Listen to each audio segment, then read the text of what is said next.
Y para analizar el resultado del balotaje del pasado domingo con Milei presidente, nos visita hoy el licenciado Leandro Bruni. Leandro, ¿cómo estás? Hola, gracias por la invitación. Bueno, ¿qué estás viendo después del domingo, estos primeros pasos del presidente electo?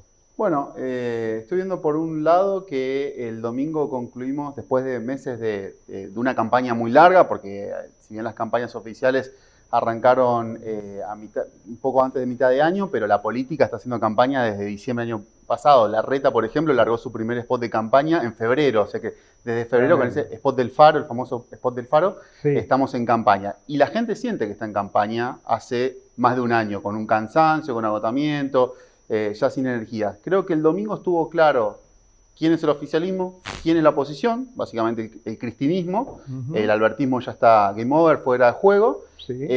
pero creo que en ese reparto de la política siendo relacional, siendo un juego de contrastes, me parece que la fuerza que quedó más peor posicionada, por decir una manera, es el radicalismo, que Ajá. venía siendo un año positivo para el radicalismo. Metieron 5 gobernadores, 10 dentro de la coalición, de Juntos por el Cambio, así que todavía sobrevive. Metieron 5 propios, pero me parece que este último tramo de la campaña los desdibujó, porque no tuvieron la capacidad como políticos, digamos, como espacio político a nivel nacional, de tomar una postura. A veces en política es mejor tomar una postura y todos juntos que cada uno tomar una postura distinta y Bien. separarse. Ahora en instantes vuelvo sobre el radicalismo, pero me parece muy importante charlar y analizar con vos lo que votó la gente en relación al cambio, porque está claro que uno lo ve con esta mayoría muy contundente que sacó Milei de 55%, que la gente votó por un cambio, había hartazgo.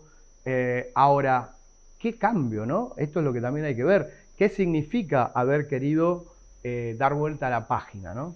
Uno cuando plantea una campaña política, ya sea a nivel nacional, provincial o local, una de las tareas más complejas para hacer es plantear sobre qué territorio vos querés disputar la batalla. Es un territorio donde vos le tenés que plantear a la sociedad entre qué y qué se tiene que disputar.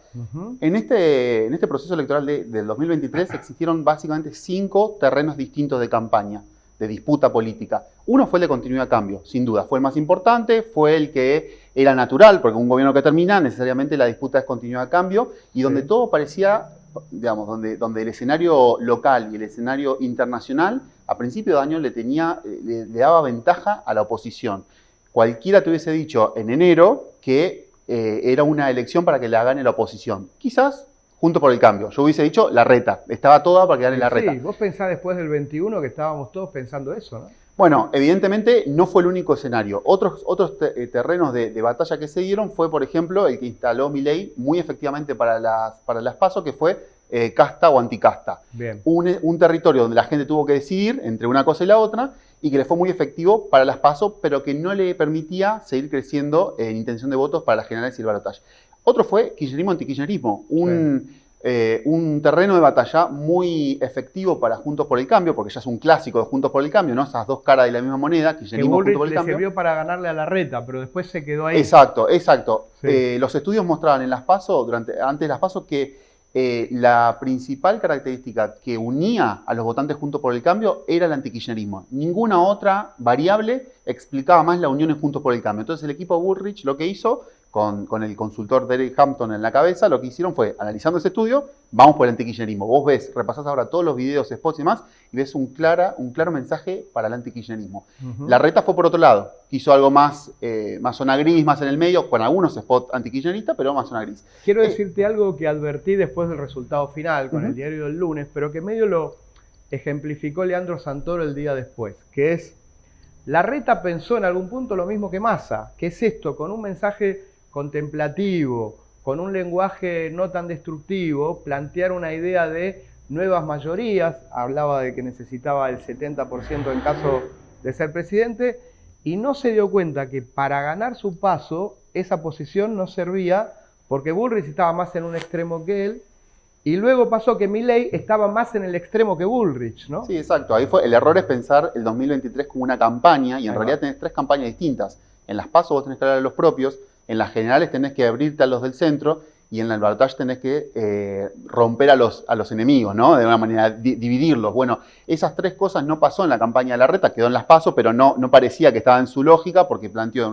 una elección o una estrategia electoral de generales en las PASO. Y no pudo mantener, sacó solamente el 10%, no pudo mantener a los propios. Ahora, Leandro, lo que te planteaba en relación a esto que estamos analizando es que tanto Larreta en la PASO, que perdió, y luego Massa, que volvió a perder en el discurso centrista o moderado, evidentemente lo que no supieron leer o estaban por otro lado las ideas de la ciudadanía en su mayoría es que la gente en algún punto quería acrecentar la grieta, la quería profundizar, porque me parece que quedamos más agrietados que nunca, ¿no?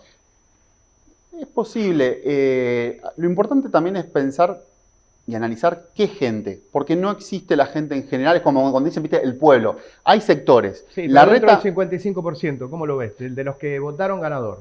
Sí, yo creo que no necesariamente se explica por el antikirchnerismo. Creo que la expresión, a eso iba con los territorios en disputa. Creo que el 55% que ganó no votó por ideas de economistas del siglo XIX o porque, no sé, digo, por otra cuestión más difícil. Votó simplemente porque querían un cambio, eso estaba clarísimo. Votó porque hay un componente antikirchnerista muy importante y votó porque Milei no les generó el miedo que algunos pretendían que genere. La campaña del miedo, toda comunicación negativa que genera campaña de miedo, es decir, hablar mal del otro, resaltar los rasgos negativos del otro, genera un efecto, se llama efecto curvilíneo. En un momento es muy bueno porque genera que vos, al sentir miedo, me votes, pero en un punto, que es difícil determinar cuándo, empieza a ser negativo y la gente se cansó. Rebota y genera reacción. Exacto. En vez de sentir que estás atacando y mostrando los rasgos negativos, siento que es una víctima tuya. Claro. Eso pasó un poco en el debate y pasó los días posteriores. Le pasó a Scioli con Macri, que quiso plantear una campaña de miedo, y ahora con Massa. Pero este es el análisis político. Después está la opinión de cada uno de que si la campaña del miedo era o no verdad.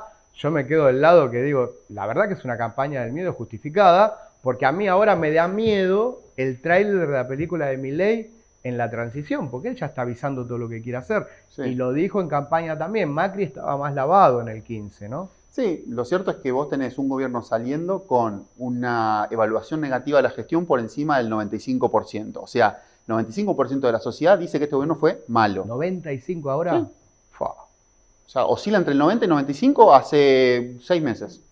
Esto es peor que de la Rúa, ¿eh? Peor que cualquier otro gobierno. Sí. Peor, no se Esos recuperó. números no los vi nunca. Entonces, tenés primero ese escenario. Después tenés algo muy palpable que no necesitas ningún tipo de comunicación, que es tu bolsillo. Vos tocas tu bolsillo, lo sentís por ahí a veces más gordo porque hay más billetes, pero cuando vas a la verdulería a comprar algo, no te alcanza. Entonces, es muy difícil que vos con ese escenario logres un resultado favorable. Yo te decía la otra vez que hablamos por radio, ya me parece sorprendente que Massa haya llegado a esta instancia.